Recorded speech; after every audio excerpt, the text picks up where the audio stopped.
नमस्कार दोस्तों, मेरा नाम है प्रेम और मैं आज आप लोगों को टाइप्स ऑफ फायर के बारे में बताऊंगा। टाइप्स ऑफ फायर जानना क्यों ज़रूरी होता है। देखिए, अगर कहीं आग कहीं झोपड़ी में लगी हो, कहीं आग कपड़े की फैक्ट्री में लगी हो, तो इनके जलने का तरीका बिल्कुल अलग होता है। अगर आग डीजल पेट्रोल में लगी हो, इनके जलने का तरीका अलग है। अगर आग कहीं पे सीएनजी, पीएनजी, एलपीजी में लगी हो, तो इनके जलने का तरीका अलग होता है। और इनको बुझाने के तरीके, इनको बुझाने के लिए फायर उपकरणों का उपयोग, फायर एक्सटिंग्विशर का उपयोग अलग अलग होता है। अगर आप टाइप्स ऑफ फायर के बारे में जानते हैं तो करेक्ट फायर फाइटिंग मेथड्स का आप यूज करेंगे, करेक्ट फायर उपकरण का यूज करेंगे, करेक्ट फायर एक्सटिंग्विशर का यूज करेंगे। आपको लिए आग बुझाना कोई बड़ा मुश्किल काम नहीं होगा। आग को बहुत इजीली आप क्या कर पाएंगे, कंट्रोल कर पाएंगे।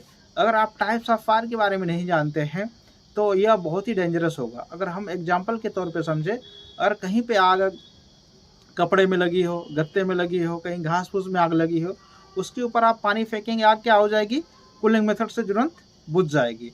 अगर कहीं पे वहीं पे अगर इलेक्ट्रिकल इक्विपमेंट है, अगर उसमें आग लगी हो, उस पर आप पानी फेंकेंगे तो क्या हो सकता है, एक तो सबसे पहले बात है जो भी इलेक्ट्रिकल इक्विपमेंट है वो ख़राब हो जाएगा, और दूसरा है करंट लगने के चांसेस आपके ज़्यादा हो सकते हैं।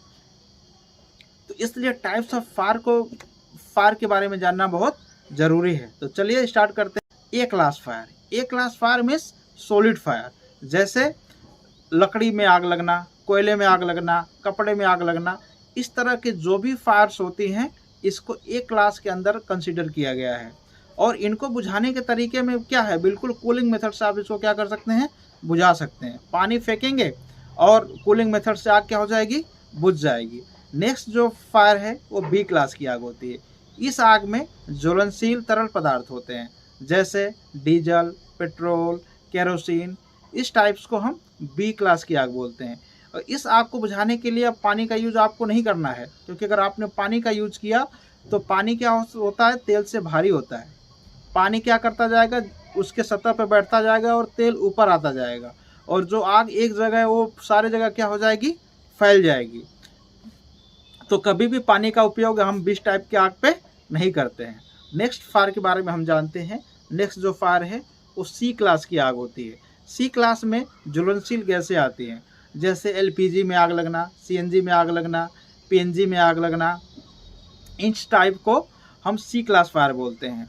हमें अपने घरों में जो भी एलपीजी सिलेंडर हम लाते हैं तो हमको पता होना चाहिए कि आपका फायर सिलेंडर एक्सपायर है कि नहीं है। एक्सपायर के बारे में आपको पता रहना चाहिए। वो अगर लाए हैं आप सिलेंडर अपने घर पे तो वो लीक कर रहा है कि नहीं, उसको पहले ही चेक कर लेना चाहिए, क्योंकि इस टाइप्स की जो फायर होती है ज़्यादा समय नहीं देती है, बिल्कुल लिमिटेड टाइम देती है। अगर आपने लिमिटेड टाइम में अगर आपने सही एक्शन लिया तो आप अपनी लाइफ को, आप अपनी प्रॉपर्टी को एंड इन्वायरमेंट को क्या कर सकते हैं, सेव कर सकते हैं। नेक्स्ट फायर के बारे में बात करते हैं। इस फायर में हम लोग मेटल फायर को कंसिडर करते हैं, जैसे सोडियम, पोटेशियम, मैग्नीशियम एक्सेट्रा। इस क्लास की आग में लोग क्या होते हैं, मैक्सिमम लोग कंफ्यूज होते हैं। लोग बोलते हैं कि डी क्लास में मेटल का मतलब क्या होता है, लोहा हो गया, सोना हो गया, चांदी हो गई, तांबा हो गया इत्यादि, ये लोग बताते हैं। ये टोटली ही क्या है, रॉन्ग है। डी क्लास फायर का मतलब क्या होता है, वो मेटल्स जो आग के संपर्क में आने से उसमें तुरंत ही आग पकड़ लेती है, ऐसे मेटल को ही ओनली क्या करते हैं हम लोग डी क्लास में कंसिडर करते हैं। मैं आशा करता हूँ आप डी क्लास को अच्छे से आप लोग समझ गए होंगे। अब हम नेक्स्ट फायर के बारे में जानते हैं। एफ क्लास की आग में हम लोग किचन फायर को कंसिडर करते हैं। किचन फायर का मतलब क्या होता है, जो भी हम घर में खाने बनाने वाले तेल का यूज करते हैं वो सब किस में आते हैं, किचन फायर में आते हैं। जैसे कुकिंग ऑयल, जितने भी टाइप्स के कुकिंग ऑयल हैं उसको हम किचन फायर बोलते हैं।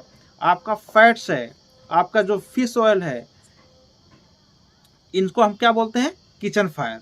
तो मैंने आज आप लोगों को टाइप्स ऑफ फायर के बारे में बता दिया। जो भी कन्फ्यूजन हो आप लोग कमेंट के माध्यम से पूछ सकते हैं।